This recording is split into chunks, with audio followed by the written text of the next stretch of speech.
Pada materi sebelumnya, kita sudah belajar tentang rantai makanan.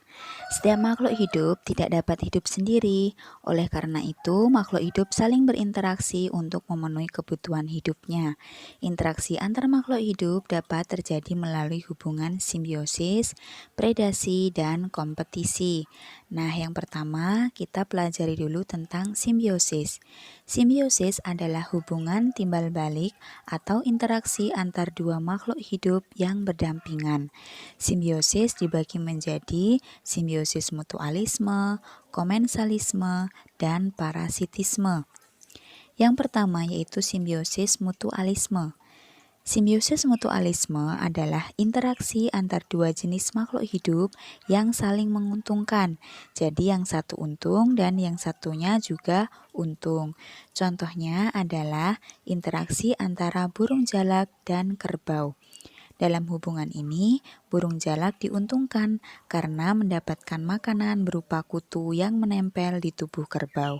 Sementara itu, kerbau diuntungkan karena kutu-kutu yang menempel di tubuhnya berkurang. Yang kedua yaitu simbiosis komensalisme.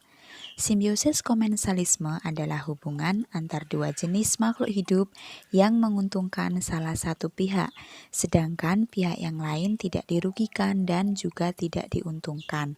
Jadi yang satunya untung dan yang satunya tidak dirugikan dan juga tidak diuntungkan. Contohnya apa? Contohnya adalah interaksi antara ikan hiu dengan ikan remora. Ikan remora diuntungkan karena mendapatkan sisa-sisa makanan dari ikan hiu. Sedangkan bagi ikan hiu, keberadaan ikan remora ini tidak menguntungkan maupun merugikan.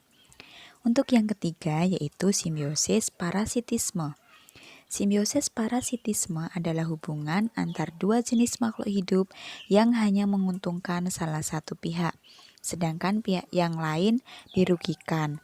Contohnya, interaksi antara tali putri dengan tumbuhan inangnya.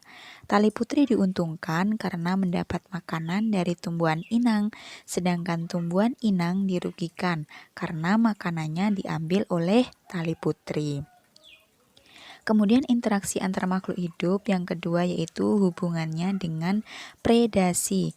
Predasi adalah hubungan makan dan dimakan antar makhluk hidup. Pada interaksi ini, salah satu makhluk hidup berperan sebagai predator atau makhluk hidup yang memangsa dan makhluk hidup lainnya sebagai prey atau mangsa.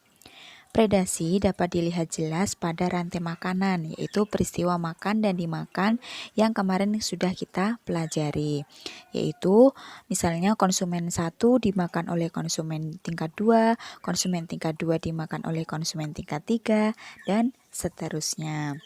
Kemudian interaksi yang selanjutnya, interaksi makhluk hidup dengan hubungan kompetisi.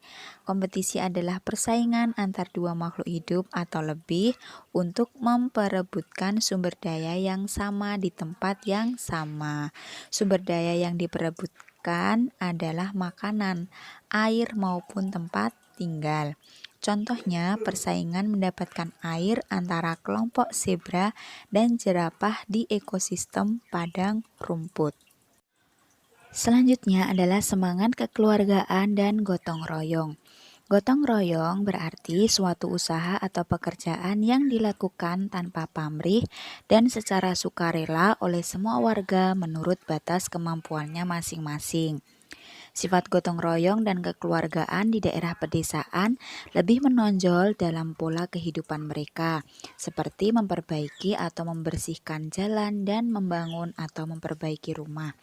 Sementara itu, di daerah perkotaan, gotong royong juga dijumpai dalam kegiatan kerja bakti di wilayah RT atau RW, di sekolah, dan bahkan di kantor-kantor. Misalnya saat memperingati hari-hari besar nasional dan keagamaan, warga masyarakat bekerja tanpa imbalan demi kepentingan bersama.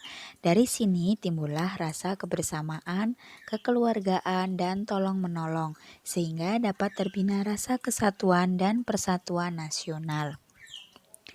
Nilai kekeluargaan dan gotong royong dalam kehidupan berbangsa dan bernegara penting untuk dijaga dan dipelihara oleh generasi muda.